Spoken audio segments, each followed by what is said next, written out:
The channel DJ Edutech। इस channel ਦੇ ਵਿੱਚ ਅਸੀਂ ਆਪਣੀਆਂ ਬਹੁਤ ਸਾਰੀਆਂ ਐਜੂਕੇਸ਼ਨ ਨਾਲ ਰਿਲੇਟਡ ਵੀਡੀਓਜ਼ ਨੂੰ ਅਪਲੋਡ ਕਰਦੇ ਹਾਂ। ਲਾਈਕ ਹੁਣ ਜੋ ਅਸੀਂ ਸਟਾਰਟ ਕੀਤਾ that is IELTS examination related videos. So ਅੱਜ ਦੀ ਇਸ ਵੀਡੀਓ ਦੇ ਵਿੱਚ ਆਪਾਂ ਜੋ ਗੱਲ ਕਰਾਂਗੇ that is of the writing task 2। Writing task 2 ਦਾ ਕੰਪਲੀਟ ਸਟਰਕਚਰ ਆਪਾਂ ਅੱਜ ਦੇ ਇਸ ਵੀਡੀਓ ਦੇ ਵਿੱਚ ਡਿਸਕਸ ਕਰਾਂਗੇ। First of all start with the structure of the essay. Like writing task के विच जिहड़ी स्टूडेंट्स के लिए ऐसे ते लैटर पोर्शन आउंदा। सो आपां जिस ऐसे का स्ट्रक्चर डिस्कस करते हैं। ऐसे के स्ट्रक्चर साडे कोले 250 वर्ड्स होंदे ने एंड मैक्सीमम जो साडे कोल टाइम हुंदा that is of the 40 minutes. 40 minutes के विच असीं 250 वर्ड्स नूं कवर करना हुंदा। सो ये 4 पार्ट्स होंदे ने। फस्ट इज़ इंट्रोडक्शन लिखनी हुंदी आ।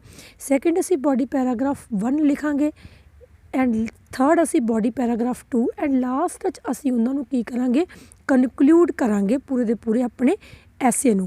पूरे ऐसे नूं लिखण दे लई सानूं उहनूं 4 पार्ट्स विच डिवाइड करना पऊगा एंड 250 वर्ड्स असी इन्हां 4 पार्ट्स दे विच ही पूरे दे पूरे असी की करने हुंदे ने कवर करने हुंदे ने। वर्ड लिमिट 260 हो सकदे, इस तो ज़्यादा नहीं। नैक्सट आउंदा असीं स्टार्ट करदे इंट्रोडक्शन। इंट्रोडक्शन दे विच असीं की लिखना हुंदा, किद्दां असीं इंट्रोडक्शन नूं लिखीए। जो सानूं स्टेटमेंट एग्जामिनर दिंदा लिखण दे लई असीं उहनूं एक्सप्लेन करना हुंदा। इंट्रोडक्शन नूं असीं 2 पार्ट्स विच डिवाइड करदे। जिहड़ा फस्ट पार्ट इंट्रोडक्शन दा दैट इज़ रीफ्रेज। असीं जो ने लाइन दित्ती आ सानूं लिखण दे लई उहनूं असीं सिनोनियम दी हैल्प दे नाल उहनूं चेंज करके लिखना। उहनूं असीं की कहने आ रीफ्रेज। सैकेंड जिहड़ा दा पार्ट आ that is the thesis part. Thesis part दे विच की हुंदा, तुसीं ये दसना हुंदा एग्जामिनर नूं, मतलब उहनूं पूरा पढ़न की जरूरत ना पवे। उहनूं थोड़ी थीसिस लाइन पढ़ के पता लग जे भी तुसीं इस राइटिंग टास्क विच ऐसे दे विच की डिस्क्राइब करन लगे हो। मीनस साडा ऐसे की डिपिक्ट करूगा, की असीं दसना चाहुंदे हां।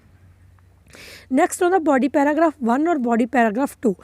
बॉडी पैराग्राफ 1 और बॉडी पैराग्राफ 2 दोने दा जिहड़ा स्ट्रक्चर वो सेम हुंदा।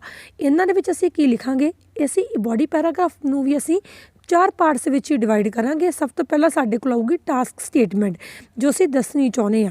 फिर असीं उहनूं एक्सप्लेन करांगे जो साडी स्टेटमेंट दित्ती होऊगी। एक्सप्लेन असीं with the help of the example करना एंड लास्ट च असीं उहदा रिजल्ट दसना भी उहदा इफैक्ट की पै रिहा। जो ऐसे विच 2 लाइनस गिवन आ, असीं एक दा असीं बॉडी पैराग्राफ 1 बनावांगे एंड दूसरी लाइन दा असीं की बनावांगे बॉडी पैराग्राफ 2।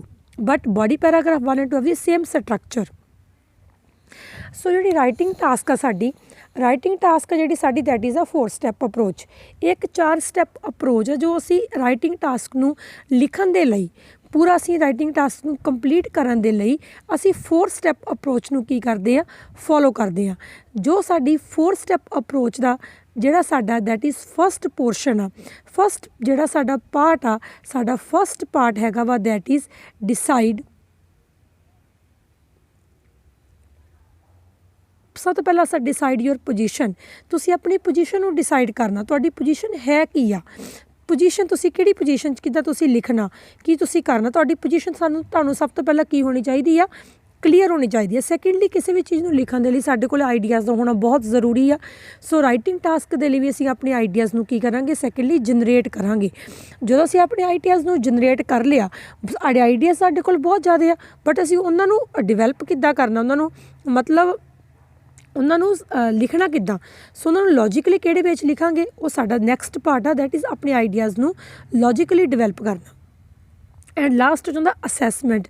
जो तुसीं राइटिंग पोर्शन लिखदे हो तुहानूं एग्जामिनर किन्ने बैंड दिंदा तो उहदी असैसमेंट कीती जाती है। असैसमेंट लई भी ਇਹਦੇ ਕੁਛ ਕੁ रूल्स एंड रेगूलेशनस होंदे ने, उस रूल्स एंड रेगूलेशन ਨੂੰ फॉलो करदा एग्जामिनर ਤੁਹਾਡੀ राइटिंग टास्क ਨੂੰ असैस करदा।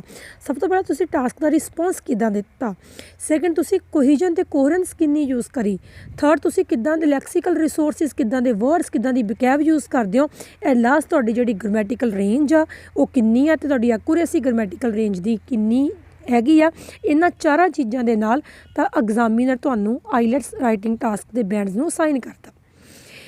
बेटा जे तुसी मेरे इस चैनल ते इदां दी आईलैट्स एग्जामिनेशन नाल रिलेटेड होर बहुत सारियां वीडियोज़ देखना चाहुंदे हो सो इस चैनल नूं सबसक्राइब एंड शेयर करना ना भुल्लिओ। इस चैनल के उपर मैं B.Ed M.Ed और P.TET C.TET एग्जामिनेशनस दियां भी वीडियोज़ नूं अपलोड करांगी। वो वाली वीडियोज़ ही तुहाडे लई यूजफुल होणगीਆਂ। So and which Thanks for watching my channel. Again, thanks for watching.